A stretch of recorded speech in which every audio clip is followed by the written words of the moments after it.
तो देश संविधान से चलता है, ना कि हिंदू मुस्लिम के झगड़े करने से देश चलता है।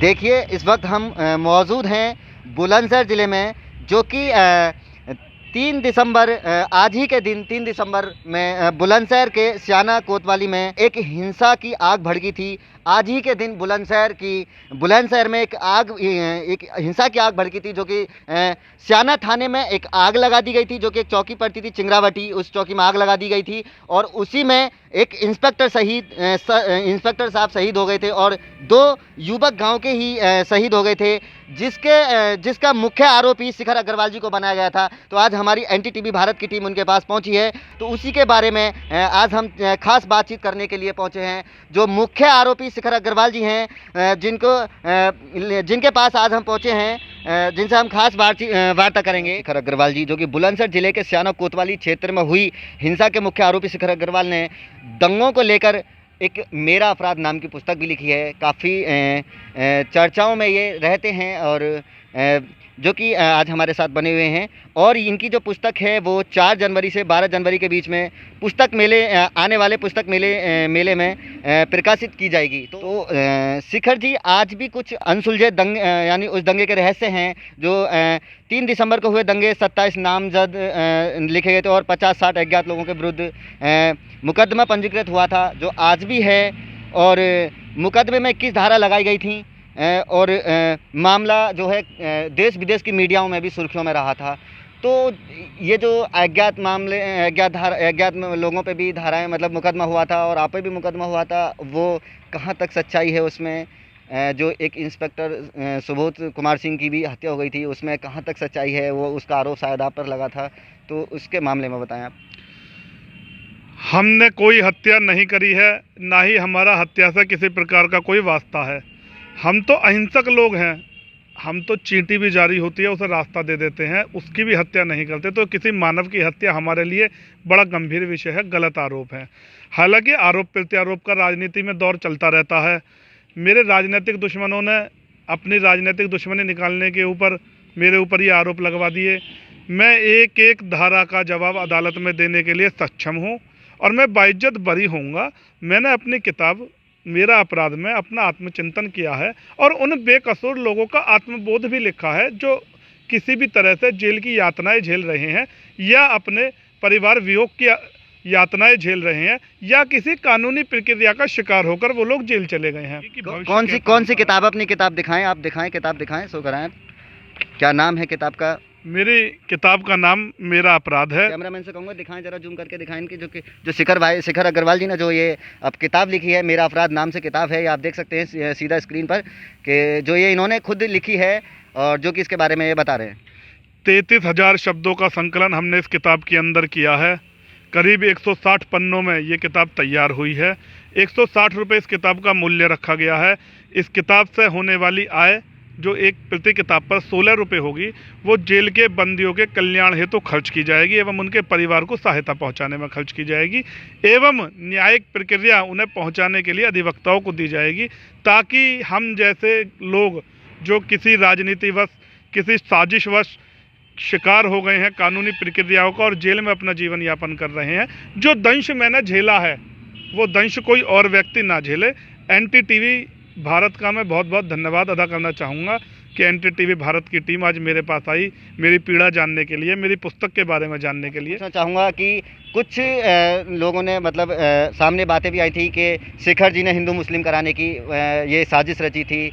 ये आरोप भी लगे हुए हैं यहाँ पे कि शिखर जी उस टाइम पर हिंदू मुस्लिम कराना चाहते थे, देश में दंगा कराना चाहते थे, तो उसके बारे में आप कहें।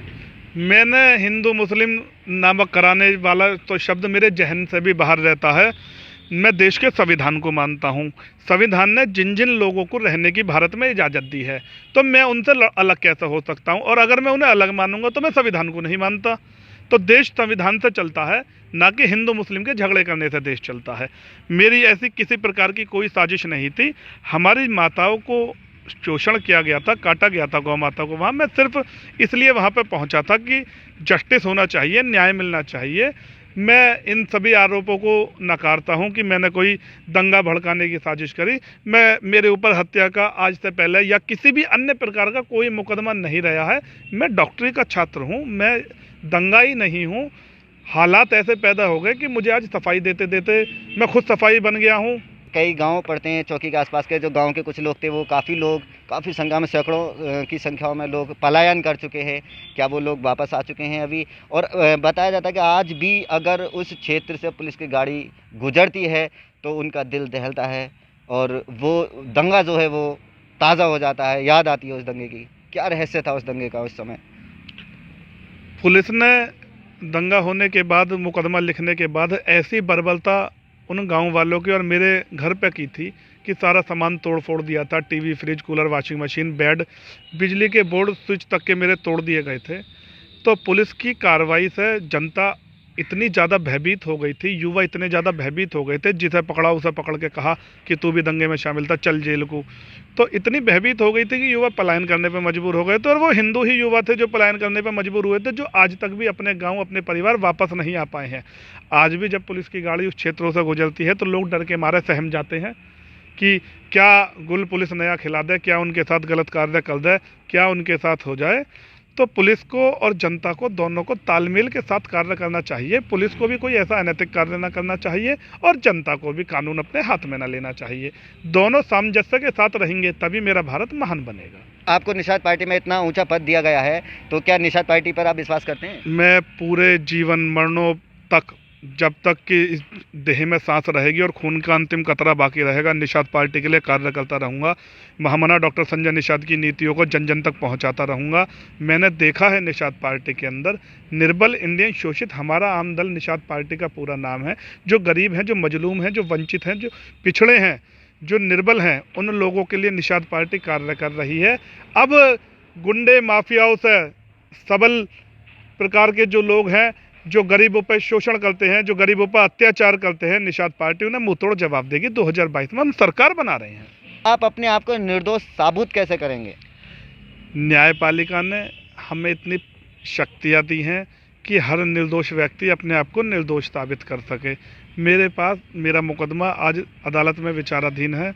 मैं नहीं जानता वो किस मोड़ पर जाएगा, किस हालातों पर जाएगा, लेकिन मैं इतना भरोसा ज़रूर रखता हूँ कि इंसान अपने कहने की बात में अपनी सच्चाई को प्रस्तुत करने में सक्षम होना चाहिए, तो वो निर्दोष साबित होगा। मैं निर्दोष हूँ, मैंने किसी प्रकार का कोई गुनाह नहीं किया है। मैं अपने वकीलों के माध्यम से, मेरे पास ऐसे ऐसे सबूत उस हिंसा के मौजूद हैं जो मुझे बिल्कुल निर्दोष साबित कर देंगे।